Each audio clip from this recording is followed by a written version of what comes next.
Howdy everyone, Runt9 here, and welcome back to Runt9 Plays Good Company. And we do have a good company going right now, but what we really have is a messy company. This is just a pain. And we just unlocked simple circuits. Let's go buy the other building.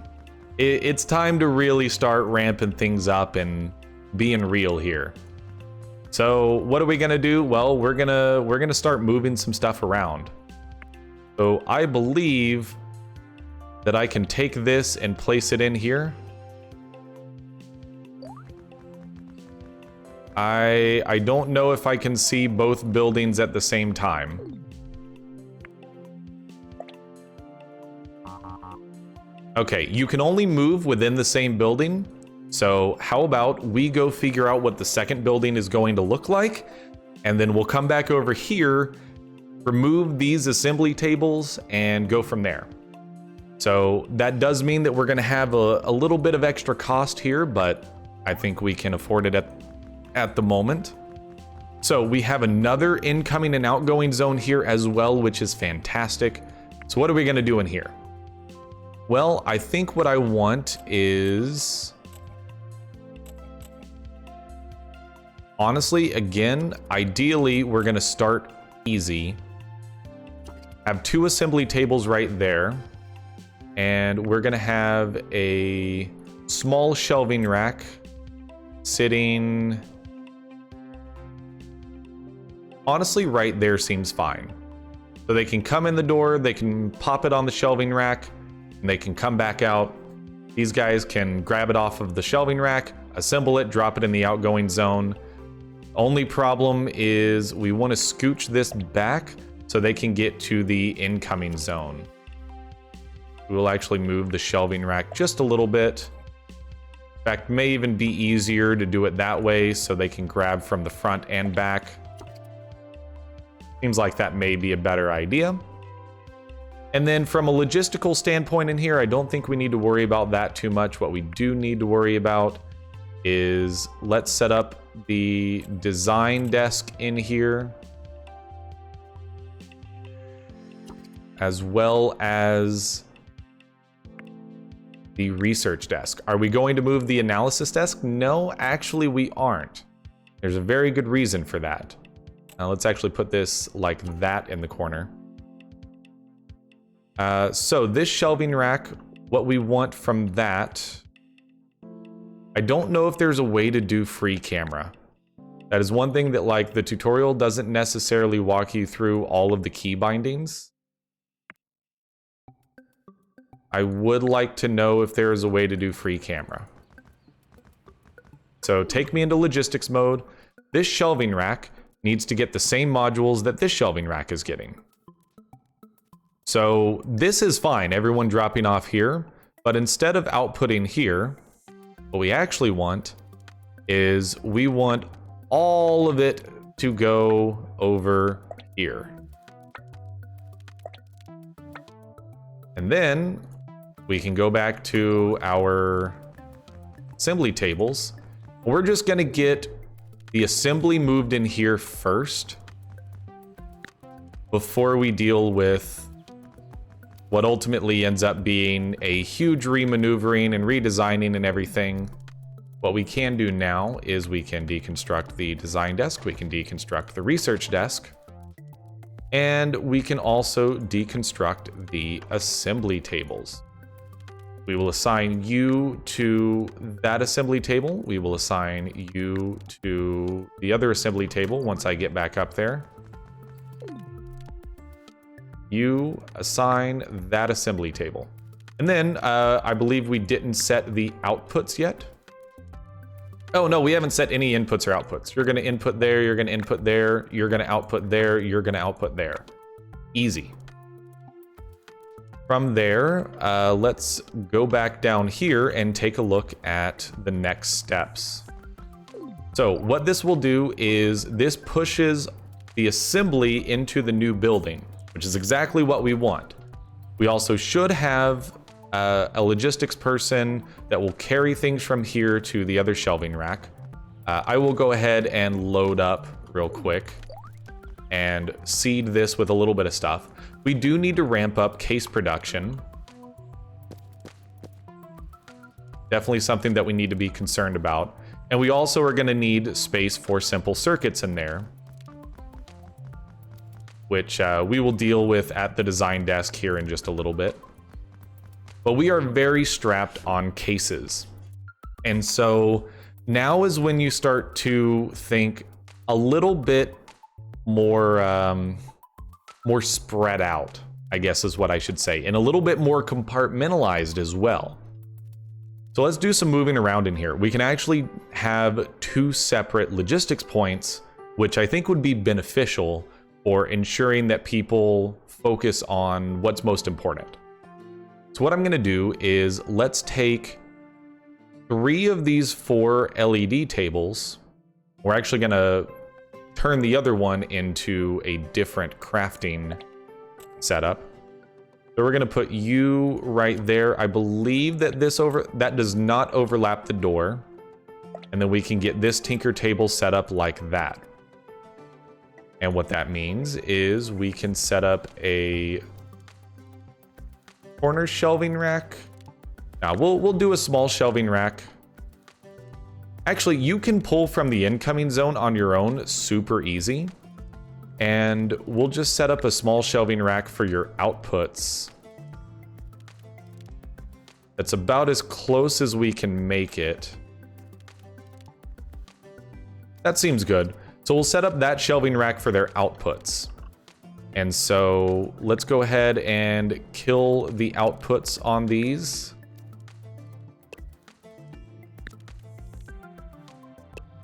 What you're instead going to do is you're going to output your LED arrays into this shelving unit. And then this shelving unit is going to go there. Now this one has LED arrays coming in from that shelf. So we're going to kill that one. It's not coming in from there. We're going to... How about we walk over there right now and take out all of the LED arrays. And again, like, there's definitely some tedium to this, but I don't mind it yet. I have a feeling it will get bad later on, but for the moment, it's not too big of a deal. And then you have nowhere for your LED arrays to go, which is understandable. So we're gonna walk over there. We're gonna walk over there. We're gonna grab those LED arrays out of storage, and then we're gonna go back into logistics mode, and we're going to drop those as well. And again, we are going to move the batteries and cases around as well. Outgoing zone, well, yeah, we're not going to put calculators there.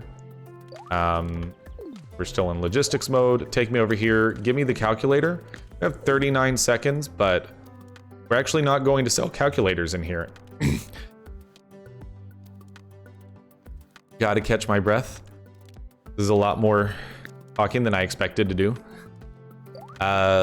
Let's go over here, make sure we can get the calculators in the output zone. Throw that in there. We'll throw the LED arrays in here. And let's head back down here.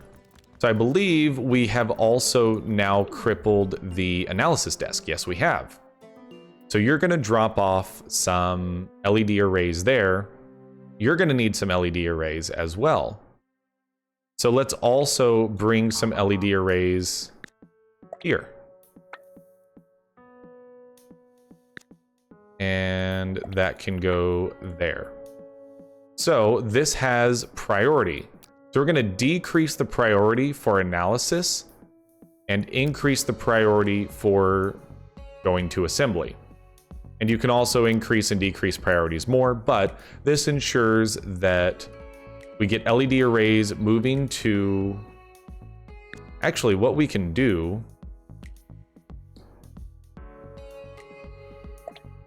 Okay, that doesn't work. I was gonna say if we could have more LED arrays in a second slot, then we could drag them separately, but no, that's fine. Basically, that means that we'll prioritize sending them downstream to assembly. But if assembly is in a good spot, which means they have 30 LED arrays, then we can add some into the analysis piece. I believe we also can, like, more manually manage the minimums and maximums, and that was like some incredible alliteration. I think there is a way to do this, but I don't know necessarily how. So, what's next? We need to fix the battery production as well. Let's get into build mode. Let's move this tinker table over here for the moment. You guys are pulling straight from incoming, which is actually great. We have these two small shelving racks. We could probably set up case production over here.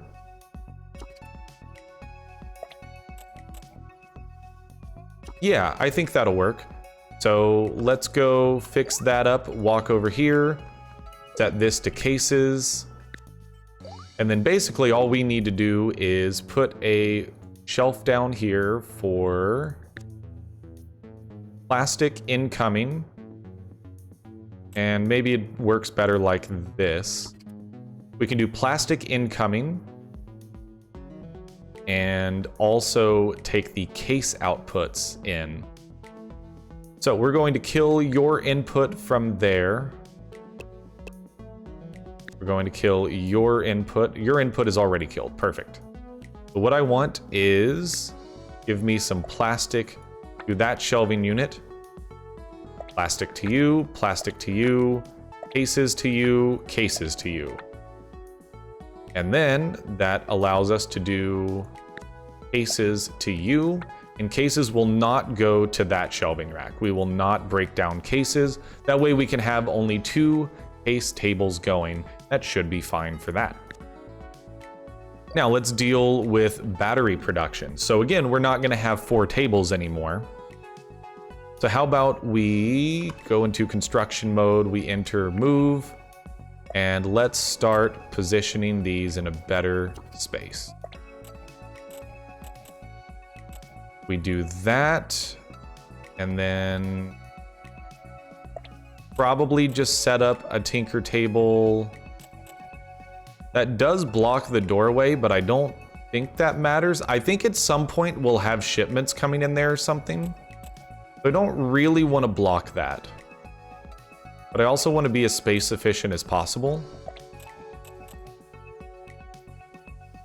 I don't know that that blocks it. If it does, we'll deal with that at a later date. But I want to set it up like this. No, like this. I'm okay with that little bit of overhang. We will grab this shelving rack and put it right there. And I realize we're going to have to move the logistics point around a little bit as well. But not too bad.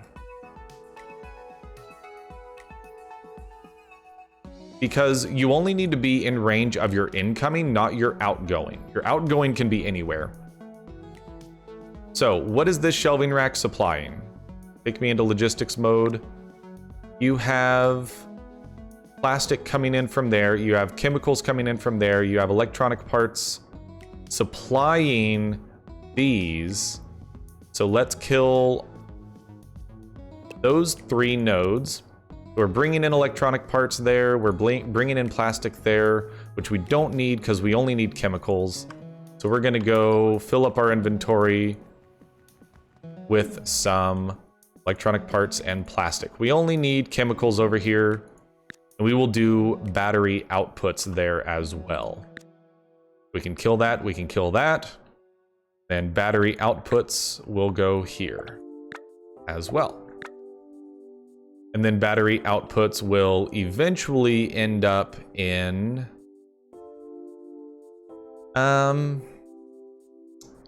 realistically probably there, because then that sets it up where you can use it for analysis, or logistics will take it over to assembly. Now, so I think that covers that. We have this tinker table, and now that gives us some space to start setting up circuit production. But we don't have anything that uses circuits yet, so how about we go back to the design table and make a new calculator that uses And I think that our logistics may be like completely broken right now. I'm fully aware of that. We are losing money right now as well. But how about we go design a new calculator? So create new, let's use a simple case, obviously. And we're gonna call this the My First Mark II.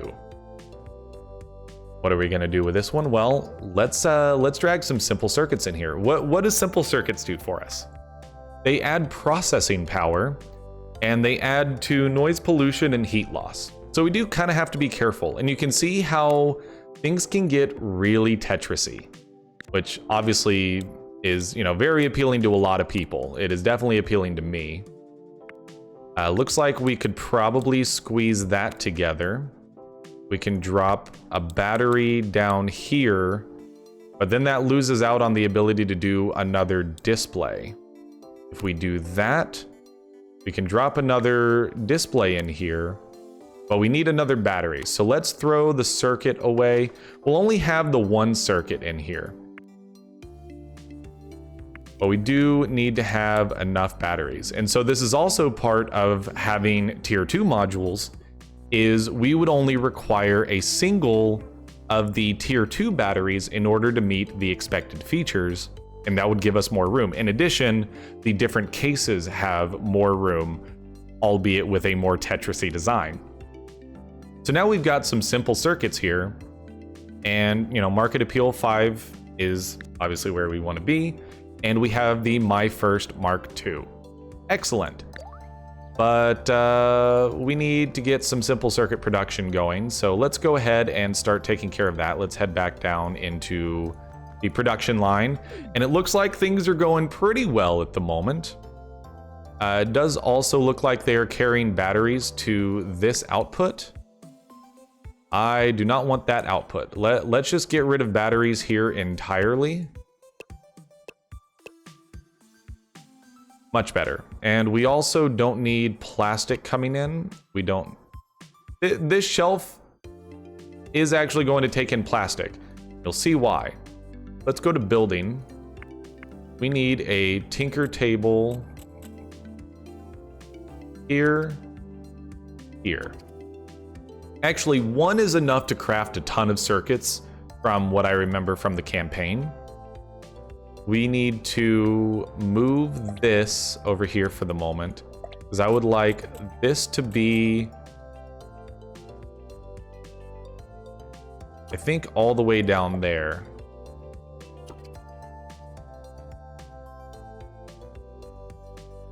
And then what I want to have in the middle is a medium shelving rack. Yes, that is the front. What we're gonna do with this, sorry, got a lot going on right now. Okay, hold on.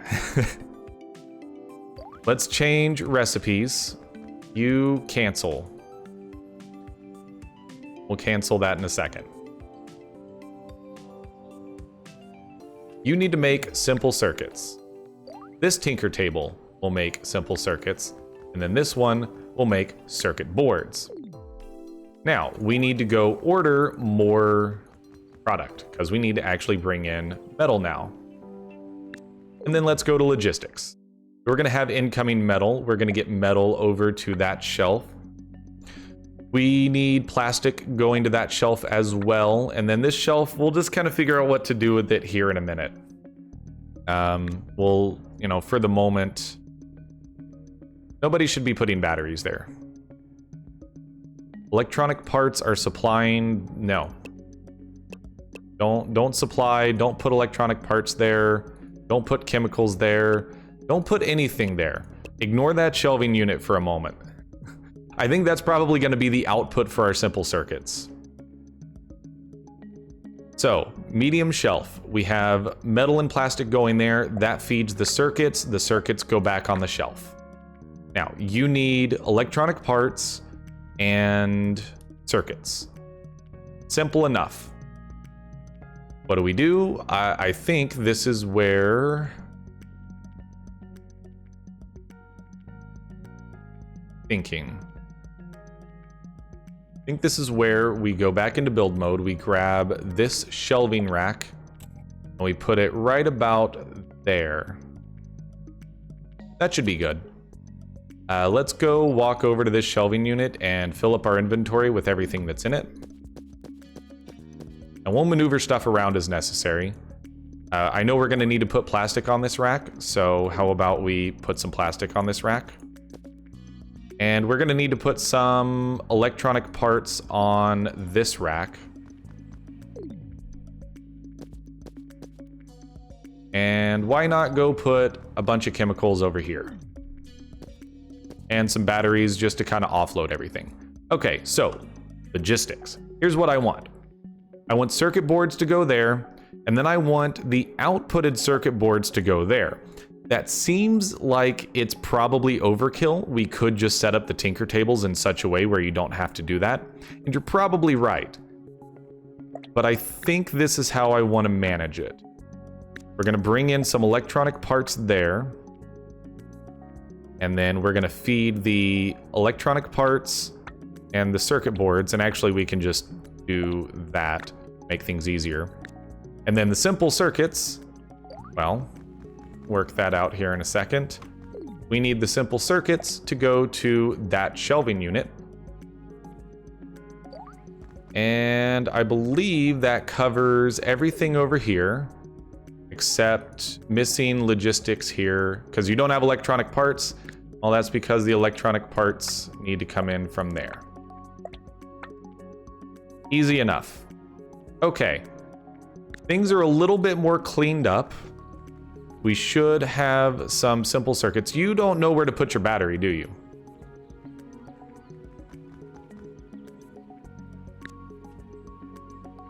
All right, here's what we're gonna do is we're gonna do that and then put you back on. It's because you changed jobs, got it. We're gonna put you on that tinker table. And then I believe this means that we have 2 open tinker tables for the simple sockets. We also need to have the proper logistics set up to maneuver things around in here. And so this ended up being a big building episode. And I'm totally okay with having big building episodes in games like this, as you'll come to find out very quickly. Need to hire some more staff. But I think that it will make the next episodes even more entertaining to kind of see our progress. You tinker there, you tinker there, you logistics there. And let's just kind of wait a second and see where the problems come in. You're missing circuits. You can make how many circuits? 10 circuits at a time.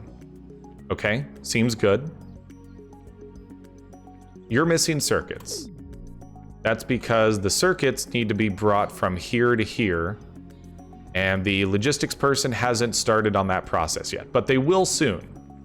As you can see, they're going to bring some circuits on into the shelving rack, and then people can get started. Excellent. Look at it. It's working. It's working. It feels so good. I love automation games like this. There's so much going on, and it's still so early in the game. We haven't even hit the first milestone, and there's like... Look at that. There's 8 milestones. At this point, I also want to automate research. So we're going to head over here and get someone on research. So we're going to hire another employee. And you are going to be assigned to the research table. And how about we figure out what we're researching next? I think that it would be a good idea to have a better case. Let's start on a new case. You guys are gonna start producing calculator Mark IIs, which means that we need to set up the logistics to you and the outputs to sell, and sell. The logistics will get figured out on its own. Oops. No. Sorry. Screwed that up for a second. That'll have some logistical problems for a moment, but it'll be fine. So we still seem to have a bit of a case shortage. We do have room for it. Are we just having trouble getting the cases built? Oh, you know what? I think it's because we literally don't have staff on them. Well, we do have staff. We have one person. We need to hire another employee. And so one thing that I do wish is, and this may be a thing that happens later, I can't assign you to that tinker table? What happened here? Okay, I think there is a logistical error somewhere. It's in from there, out to there. Someone is walking around carrying a case somewhere they shouldn't be, is my assumption. Let's look around for an employee that is stuck.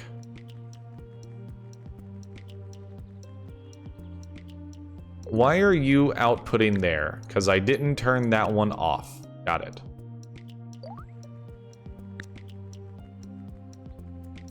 Yeah, you don't have incoming cases anymore. But for real though, I don't know who's assigned to Tinker Table 9. We should probably go look at our employees to figure that out. Show me Tinker Table 9. 11, 5, 6, 9. You. Where is Mario Leroy at? How do I jump directly to him? I don't know. Oh, if we find Mario Leroy... Ah, I see you. You are holding some LED arrays. Try again. Much better. Okay, so that should fix the case production problem. And that just seems like, you know, one of those minor little quirks with it being an early access game. You know, I would expect to run into some difficulties at times. But now our case production should be ramped up to a reasonable state. Cases are not being used for analysis. Our analysis is good. We can definitely fulfill the research we need. We're not necessarily going to create a new calculator right off the bat, because I want to get to the point where this production line and assembly line is doing what it's supposed to. We have a large amount of calculators. We have a bunch of My First Mark IIs going out. Let's see what the weekly profit is. What are we looking at here? Oh, we still lost money, but we only lost 300 bones. Okay. So we sold 8 calculators for 51.20. Let's take a look at the graph here. We spent a lot in week 7. So our total cost 54.20. Research complete plastic case. Let's set up for... I mean, a tier 3 LED matrix seems like it could be beneficial, but let's work on some batteries. We'll get some batteries next. We also can get a metal case, a beeper, a small register bank. There's some more modules that we can be looking at in tier 3, but let's focus on getting a good solid tier 2 calculator out to the market. Market overview will be updated after the next research. So we have completely scaled down production of My First Calculator, fully scaled up production of My First Mark II, sitting at 53% market share. Price is 0 stars, market rating is 5 stars. It's still showing reasonable output, so I'm not going to worry too much about it. Looks like our production is at peak operating capacity. Look at the busy bees in here doing exactly what we need them to do. Everything is ticking. So let's see what our profit ends up being this week. You are out of storage? Okay. That means we should go into logistics mode and up the bandwidth for this. The bandwidth is literally the entire pallet. Should be filled to the brim with calculators. And we turned a profit for the first time since we first started playing. Ladies and gentlemen, that's where we're going to leave it off, and that's where I'm going to leave off for the night. As much fun as I'm having in the next episode, I expect that we're going to finish up a couple more tier 2 things. We're going to pop in a new design for better calculator. We'll scale up production a little bit more, maybe even buy a new area. We'll see. Let's focus on turning a careful profit. But I feel like this is going to be a great series to go about 7 days, since that's how we're doing things now. I'm excited to see. Catch my breath. I'm excited to see where it goes. But for now, thank you so much for watching. Let me know your feedback on this episode. Likes, dislikes, comments at Runt9 Plays on Twitter. Also, check out Linktree in the description below that has links to Discord, Twitch, YouTube, Twitter, all that good stuff. Speaking of Twitch, I do stream over on twitch.tv/Runt9Plays. Doing a lot of cool stuff over there. Again, this might end up being a future Saturday stream game. Probably will want a little bit more going on in the future, but you know, we'll kind of see where it goes. But for now, until the next episode, I'm Runt9, and I will see you later.